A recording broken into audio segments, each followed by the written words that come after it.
Hi again, ladies and gentlemen. Eddie Marcus here, spokesman and advocate of basic human rights for all people.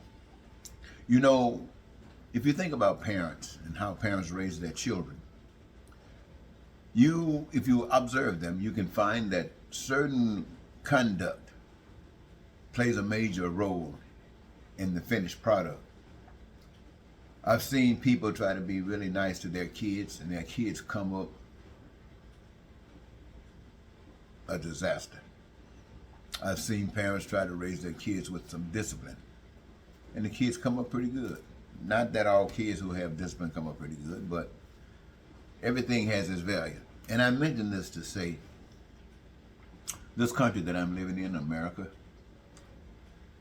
as social scientist, and when I say social scientist, I'm basically trying to say I had a little bit of schooling, and I got a little bit out of it. And I've lived a long time, and I've gotten a little bit out of that. But the thing that's most important that I would like to share with you about what I got out of life is that I experienced several miracles. Miracles basically means that those things that happened to me that were as obvious as everything else, that perhaps would not have been obvious to anyone else, which means that you or anyone else could not have done it. Neither could I. But it happened. So, it's a miracle to me. It's all I needed to convince me that there was a power much more powerful than me, and much more powerful than any of us as an individual, and probably much more powerful than together we could all be. And I'm most graceful for it. But not only that, there have been times when I have allowed that faith to motivate me, to move me to do certain things that I felt was necessary to draw attention to this cause, which ended me up in prison. But I walked into those prison walls, ladies and gentlemen, with something that I know that no human being could give me, and no human being could take it away. And it was joy. Joy that I felt, I don't know where, look, I just was me. And I did what I did for the reason that I did. And I'm the happiest man in prison. So, ladies and gentlemen, I really say to you that I want to say that in America, and when I speak, whatever I speak for America, whatever I'm saying, if it's good, it's for America and the world. If it's bad, not good, evil, whatever, it's for America and the world. So I want to say that for America, the things that go on is just. It is justice that's happening in America. Now, we have some attachment with history, maybe go back to 1492 or 1776, something like that. And and some of us got more education about it than others. But in any event, we are all connected with the fact that what was the beginning is a continuation of today. So, in America's formative stage, the foundation of it was crooked. Like all nations, crooked. People are crooked. People don't know righteousness. People have been talking about it. People have been saying they were doing it. It was like they do now, always been going on. But the result is, it wasn't. As I mentioned to you the other day, what is going on right now, it's not the same identical stuff, but the results, I mean, its effect on the people and all of that, it was happening in Noah's day. And when the flood came, my friends, we know the story. You remember when Moses went down, told old Pharaoh, let my people go, and they put a curse, the firstborn would we kill.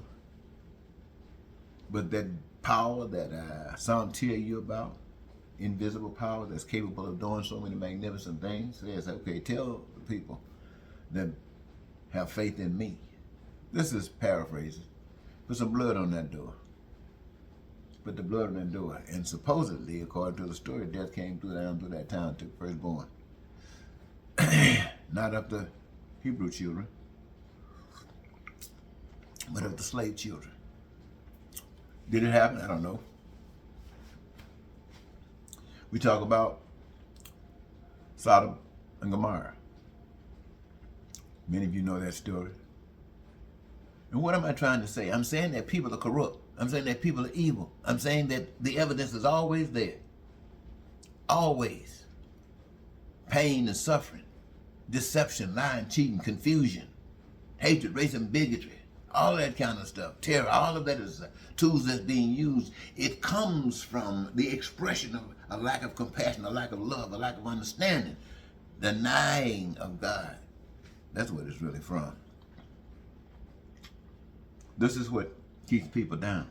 But all of the people, no, my friends, everybody's guilty. It doesn't matter what religious order you're connected with. It doesn't matter whether you're Catholic, Protestant, Jew, whatever. Any faith that you are part of, it's all clear when it is judged by your expression of it. It has not produced anything godly. It just allows the ungodliness to continue. And everybody says, it's okay. It's okay. I know you don't understand it like that because you've been led to not see it like that. But once your eyes are open, you ain't nobody need you to see nothing. You see it as it is. And I'm telling you, America, what she's going through right now is of her own creation. These people that the Democrats talk about, the liars, these people who are lying for Donald Trump, these bigots and racists and haters over there with Donald Trump is that himself. All that whole stash of people, that whole big ball of sin, a big ugliness, it is nothing but a big old cancer. In our human structure, in our human American structure, Donald Trump and all those people over there with him is a big cancer. It's a cancer and it is rotten. And it is doing everything it possibly can to spread all over this nation and take this nation down. That's all it is. But before you get ready to condemn all of those people, all that big cancer, I want you to know that big cancer came right out of this body, the American body. That's us. That's all us. That's the ugliness that we have allowed to happen. It's all this together, but we have helped build all that ugliness right there, even though we can't stand it. And you know what? What made that cancer every day, continuously, is making new cancers and feeding that cancer. Because you hear somebody say, well, we're Democrats, we're trying to do this, and we are doing that. So we are not doing what that cancer is doing. That cancer's got so robust, it's over set aside now. It's just cancer, just eating everything down. And so we can say we are detached from it. You know, we're not really detached. We just say that because it makes us feel better. That's still us. But because we're detached from it, we allow this other stuff to start. The same thing that created that monster right there is creating a new monster. And everybody that's guilty in that monster is guilty in this new monster. And everything we do adds to. I heard some nice things. Better education bills. Better this and better that. Let me tell you something, ladies and gentlemen. I don't know how to say it other than just saying it. White people in America don't like black people. But it is black whereby an understanding, whereby the answers and solutions to the problems of America rest. Black righteous people. They know that the importance in this life is to make everybody know that they are a part of this life. They have something to do with this life. They are engaged in this life. And they know it. They are respected. What they do is respected. And they love doing what they do. Because what they do brings peace and prosperity and freedom and joy and happiness. Not only does it do that, it allows them to live their dreams. That means that everybody, black people know this, black righteous people know this, everybody engage themselves doing the work, doing the producing of the goods and the services that the people have determined are essential. And all of those things, the resources are free. You hear me say it all the time. And here we are blessed. Black people know that. Black people know that. Your needs, your wants, and your desires met at your leisure. You ain't suffering for nothing.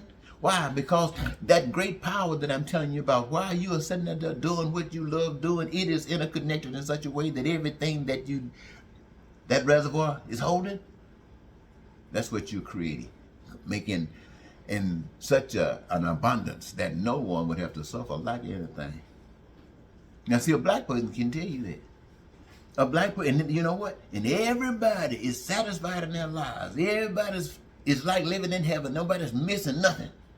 Ain't no billionaires. These are free people. People filled with life.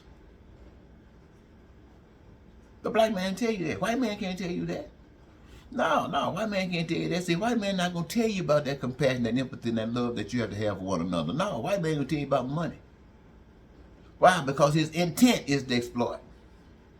You see all this stuff around here, and his whole plan was, how can I use this to abuse? Everybody needs, so how can I control? And he come up with a plan. End up getting some support. Start lying and cheating and deceiving. Start stealing everything that's on the face of the earth, claiming it as their own. They got the name on it. Then come up with the process where in order for you to get the money that you need to do the things that will help you to continue to live, but most of all, make them your precious gods. Now allow you to work in certain areas and have certain packages that come with it that allows you to have a certain status in life to make you always feel bigger and better than somebody else, because you always got somebody at the bottom that's suffering. You always got to keep that. You always got somebody at the top. The richest man at the top. This is where everybody's striving to be. You got somebody up there. You know you can get there. But you always got somebody at the bottom. Nobody wants to be there. So if you start failing now, you just look down at the bottom. It'll strive you on up. Unless you institute some other tools that's being used. Robbing. Stuff like that. Anyway, when you're dealing with, and when I say that doesn't mean, ladies and gentlemen, that all white people are ignorant. White people don't have the stuff to bring about the kinds of changes that is required that I just got to explain. White people can't do that. White people brought this stuff. They made this ugly stuff up. That's where it comes from. So they can't fix it. No way. They made this baby. And however good they get, they can never fix it. They can't not fix it. And they won't fix it. And if it's ever going to be fixed, it's going to be fixed first of all by blacks. But not just any black. It's going to be fixed by black people who understand righteousness. And that people understand righteousness and understand love. Black people know that love is different than hate. Somebody say, well, love can cause you as much pain. Say God loves somebody and send a flood. But all I can tell you is this. I was in prison. And I'm not complaining. So I didn't go through the flood. I heard the other day that a plane fell out of the sky. Oh, no, I'm sorry. I heard the other day there was a 18-wheeler and a van or something collided together.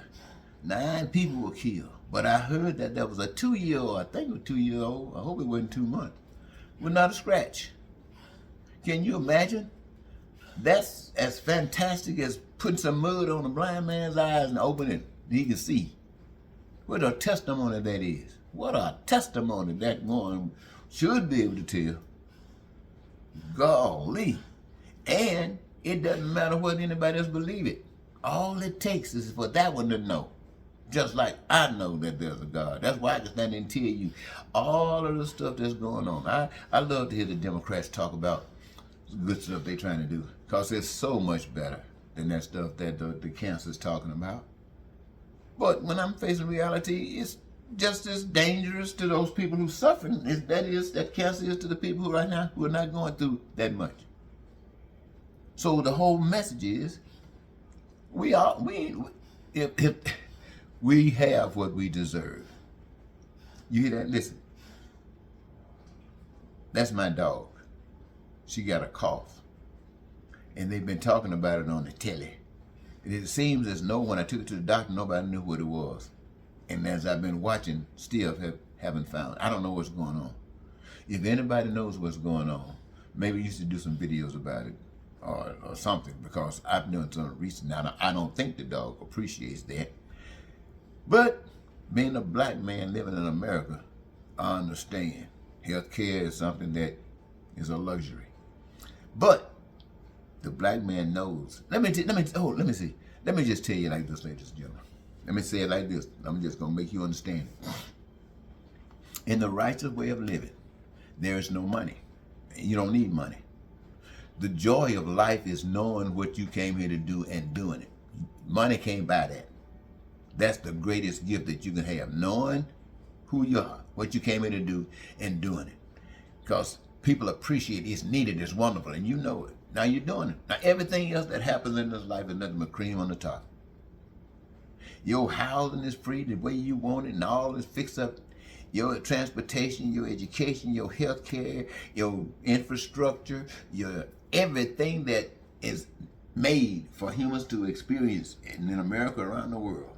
Any American who wants to experience it, engage in it, even if it's going, just flying up on SpaceX, trying to play up there with the moon. Or if we start landing somewhere, then start going up there. If anybody can do it and anybody else want to do it, you'll be able to do it. It's the freedom that God has given us. Yes, ma'am. Yes, sir. That's what it's all about. And it didn't cost you nothing. All you have was the joy of being who you are and living and watching the world just blossom, because you have learned the secrets of life and you're not letting any devil turn you into a cancer. Now, I didn't start off to say this thing like that, but it ended up that way. Hope I didn't waste your time. I want to thank you so very much, ladies and gentlemen. It's about 11:15. Maybe it's time for me to go and get some rest. I am kind of tired, as you can see. Until next time, Eddie Marcus saying goodbye for now.